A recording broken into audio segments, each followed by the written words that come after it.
One late night in Paris, Driss is driving his employer Philippe through the city. When waiting in traffic gets too boring, Driss breaks the speed limit and begins driving quite fast, dodging other cars and not caring about traffic signs. This causes the police to go after him, and Driss bets €100 that he can lose them, but after driving under a bridge, the cops catch up by ambushing them from both sides. Driss doesn't look too worried though, and this time, he bets €200 that he can get them an escort. The cops make him leave the car and he starts acting then, behaving offendedly and telling them Philippe can't move and he was taking him to the hospital. The officers find proof of this when they find a wheelchair in the truck and, when approaching Philippe, they see him convulsing, which is also an act. Seeing as it's an emergency, the cops forgive Driss for breaking the speed limit and offer themselves as escorts on his way to the hospital. To celebrate winning the bet, Driss plays September by Earth, Wind and Fire, and when they arrive at their destination, he shares a smoke with Philippe as soon as the cops are gone. Driss promises he'll handle it and drives them away just before the hospital staff could find them. This friendship began many months ago. Philippe and his assistant Magali are holding interviews to find a new caretaker for him, but it isn't going too well, because all applicants have very standard or awkward answers to their interview questions. But they're suddenly surprised when Driss storms in, ignoring the fact it isn't his turn quite yet, because he only wants some papers to be signed saying they won't hire him so he can get the unemployment benefits. He's blunt and a little rude, even hitting on Magali, but Philippe finds him amusing and asks him to come back the next day for his signed papers. Driss goes back to his home in a humble neighborhood and tries to take a bath while all his little siblings bother him, only managing to get it done in time thanks to his sister Mina, who is a bit older than the others and more responsible. While waiting for their mom to arrive, he looks through the window and notices his brother Adama getting out of a suspicious car. When the boy enters the apartment, he just says he was at school and leaves again after grabbing his bag, causing Driss to be even more sure that he's up to something. In the evening, his mom arrives, and he gives him a Fabergé egg he stole and tells her he's been away on vacation when she asks. She isn't happy to see him though, because he disappeared for 6 months and never called, and now he's shown up out of nowhere as if her home was a hotel. As she's absolutely done with all his lies and she has other children she has to take care of, she kicks him out and tells him not to come back. Driss spends the night having a smoke and some snacks with some neighborhood friends.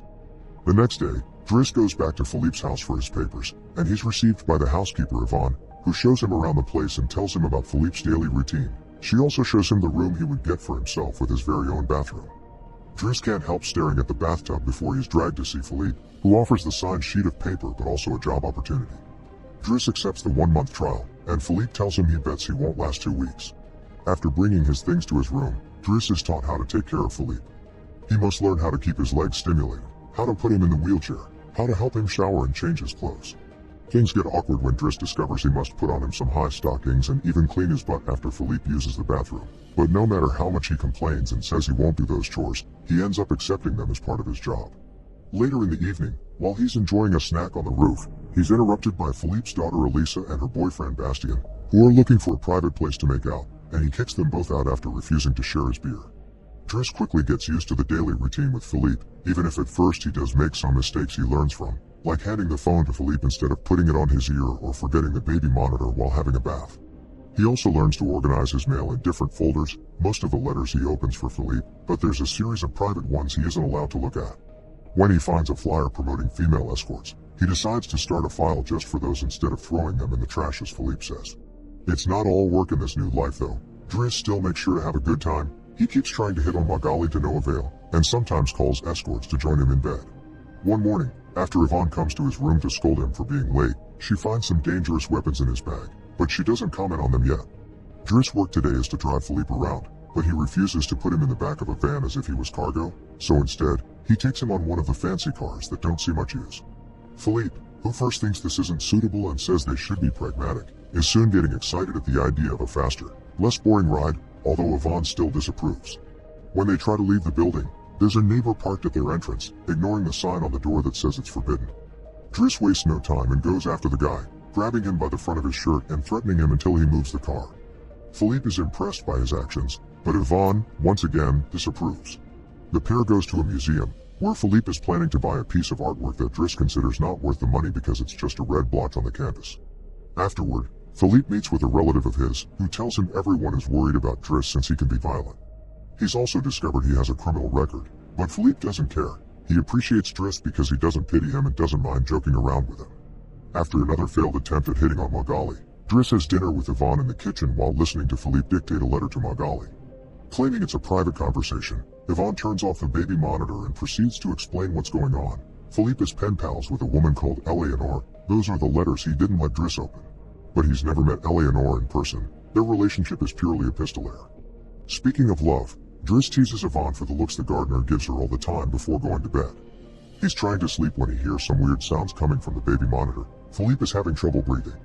Not being capable to ignore him even if he tries, Driss goes to his room and gently guides him through the attack with soothing words and a wet cloth to wipe his face. Philippe eventually falls asleep, only to wake up again moments later, saying he needs air. This time Driss doesn't hesitate. He puts Philippe on the wheelchair, covers him with blankets, and takes him out for a stroll by the river. This is the first time Philippe has seen Paris at night in a long time, and now he's more relaxed. He explains to Driss that the medicine can only do so much and he sometimes experiences phantom pain. When they see some girls walking by, Philippe also confesses he isn't capable of pleasuring a woman because of his situation, but he still can enjoy some satisfaction when he gets his ears massaged because they are sensitive zones. When the phantom pain threatens to appear again, Driss shares one of his joints with Philippe, who is skeptical at first but ends up loving it. Afterward, they go to a restaurant, where they joke around while sharing a meal, and Philippe decides to share more of his story. He met his wife when they were students, and shortly after they got married, she had 5 miscarriages and was diagnosed with an incurable, terminal illness. That's when they adopted Elisa. Philippe has always loved competitions, extreme sports, and speed, and a paraglider gave him that. It was during a paragliding session that bad weather caused him to crash and break his vertebrae, although he still thinks his real handicap isn't the chair but living without his wife. After joking around some more, Philippe remembers the date and realizes Driss has passed his 1-month trial, so he's now officially hired. But he needs to start by bringing back the Fabergé egg he stole because it was a gift from his wife. She would give him one every year, and he has exactly 25, matching their time together. The next day, Driss goes to talk to Mina when she's leaving school, who is a bit offended because he hasn't been answering her messages except to ask her to look for the egg. She also tells him about some cops that have been calling their home. Afterward, he visits Adama, who confesses he was found with 30 grams on him. Driss wants to take him to lunch, but Adama refuses and instead gets in the same suspicious car from before. Later on, Driss is allowed to be present while Philippe dictates his letter for Eleanor to Magali. He thinks this purple prose is very boring and that Philippe should be more direct. He's also baffled to hear that this has been going on for 6 months and they never exchanged pictures. When he finds her phone number on one of the letters, he takes it as a sign and calls her, obliging Philippe to take the phone and finally speak to her outside the written word. Their conversation goes so well, Philippe is now on the phone with her all the time, even right before he and Driss attend the opera, during which Driss laughs and makes fun of the costumes. The next day, Driss convinces Philippe to accept to exchange pictures with Eleanor and chooses one of him in the wheelchair. Afterward, while he's painting, Elisa bursts into his room to ask him for cigarettes and makes fun of him for trying to be artistic. Getting angry, he kicks her out before going to see Philippe, who is currently asking Yvonne to change the chosen picture for one of him when he wasn't quadriplegic. She hides the picture inside the escort file right before Driss burst in, complaining about Elisa and telling Philippe he needs to discipline her, something Yvonne agrees with. Philippe agrees to talk to her, but he's mostly surprised when Driss lets it slip that he's been painting. Days continue to pass, and the friendship between Philippe and Driss continues to grow. Driss takes him to play in the snow and brings him with him when he goes out for a run. Philippe gets him his first suit and scolds his daughter while Driss listens to him through the baby monitor. When Driss finishes his first painting, he shows it to Magali, who slaps him when he tries to kiss her. Philippe, however, likes the painting and promises he'll try to sell it. The two of them have a great time with each other, enjoying things like getting a faster car, sharing joints, and even hiring escorts together.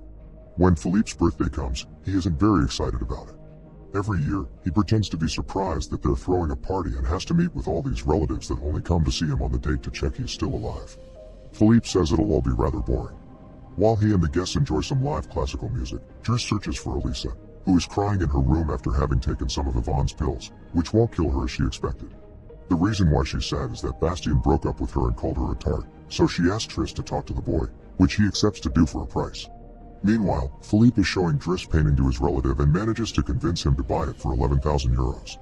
Driss goes back to the dining room and chats with Yvonne, who tells him Magali is in a relationship with someone named Fred, but things are rather rocky at the moment, giving Driss hope. As the party begins to die down, Philippe makes Driss listen to some of the most important songs in classical music history, but he can only joke in response. After the band is done, he brings his iPod and plays Boogie Wonderland by Earth, Wind and Fire before he starts dancing right in the middle of the floor. He's an incredible dancer and he even convinces the rest of the party to join him and dance with him, which Philippe enjoys watching. Later, when putting Philippe to bed, Driss opens Eleanor's latest letter to him. She sent her picture, showing she's rather pretty, and is telling him they should meet next week when she visits Paris. When the day of the date comes, Yvonne and Driss put Philippe through dozens of outfits until they find the perfect one. And since it's Yvonne the one that will take Philippe to the date, Driss uses his day off to visit Bastien and threatens him until the boy accepts to apologize to Eliza and to bring her croissants every day. He also asks him to fix his hair. Afterward, he visits his mother at work, but only to watch her from afar. At the restaurant, Yvonne and Philippe are waiting for Eleanor, who is very late. After waiting for an hour, Philippe gives up, calls Driss to ask him to take him away, and then leaves the restaurant without noticing Eleanor is arriving at the same time. That same night, Philippe takes Driss with him in his private plane and gives him the money he got for selling the picture, making him immeasurably happy. They make it to the countryside the next morning, and Philippe decides to go paragliding, dragging Driss with him as well. Driss doesn't want anything to do with it, but after initially freaking out, he ends up enjoying the experience. When they return home, Adama is there waiting for Driss and gets scolded when he sees the scars on his face. Adama will still not tell Driss what's happening in his life though, so Driss makes him wait in his room while he calls Mina to tell her not to worry and goes to put Philippe to bed. Philippe, however, isn't sleepy yet. After making Driss look at a painting with him, he asks him about his family, which Driss at first doesn't want to talk about, but eventually gives in. It turns out Adama technically isn't his brother and his parents aren't actually his parents, they're his aunt and uncle. They fetched him from Senegal when he was 8 because they couldn't have kids, and his real name is Bakari Bassari, but because other kids had that name, they called him Idris, and that became Driss. One day, his aunt miraculously was able to conceive, and after his uncle died, there were other men and more kids as well. In the same way Driss had talked to him about Elisa, Philippe points out that Adama needs discipline, so he fires Driss so he can be there with his family because he can't spend his whole life taking care of an old man. The next morning, after Bastien has brought his daily croissant while wearing a better hairdo, Driss packs his bags and gets ready to go. Magali comes to say her goodbyes, and when Driss tries to hit on her one last time, Magali introduces him to his significant other Fred, which is short for Frederic. Turns out Magali isn't interested in men, and Driss gives up on the spot. On his way out of the house, he gives the baby monitor back to Yvonne and teases her for having lied to him about Magali just to mess with him. In return, she gives him the escort file he had started, and he's disappointed to find the picture he had chosen is hidden there. Driss throws away the file, but he keeps the photo for himself. Once outside, he finds a car once again blocking the entrance, so he asks him to move away even if he doesn't work there anymore. When Adama calls him out for it, Driss says it's a matter of principle. A few hours later, the two brothers go pick up their mother at the station while back at the house. Philippe is having his first dinner together with his new caretaker, who is stuffy and boring, and Philippe decides to leave him without even having a bite. Since Yvonne is out on a date with the gardener, nobody is there to scold him for it. As days pass, Driss goes back to his old life. He hangs out with his old friends again and tells the guys from the suspicious car not to bother Adama anymore. When he goes to an interview he doesn't have enough experience for, he manages to win over the employer by calling himself pragmatic and using all the art knowledge he acquired while working for Philippe. This lands him a job as a driver. Philippe continues to dislike his new caretaker and is in a constant bad mood. One night, he refuses anyone in the house to help him with his phantom pain, so Yvonne calls Driss and asks him to come over. That's how they find themselves in the situation from the beginning, with the cops chasing after them first and escorting them to the hospital later. After that little adventure, Driss drives Philippe to the coast, and the sight of the sea helps Philippe calm down. Sometime later, Driss takes care of Philippe's overgrown beard before taking him to a restaurant for lunch, but he doesn't stay because someone else will be making Philippe company today. Driss wishes him luck and finally gives him back his egg before leaving, and Philippe starts worrying about being alone until he sees who his date is, Eleanor, who is delighted to see him and doesn't mind the chair at all. The real Count Philippe Pozzo di Borgo now lives in Morocco. He has remarried and has 2 daughters. The real Driss, actually called Abdel Yasmin Selou, has his own firm and is also married with 3 children. The 2 men continue to be very close friends to this day. Make sure to subscribe and turn on notifications so you can watch more videos like this. Thanks for watching.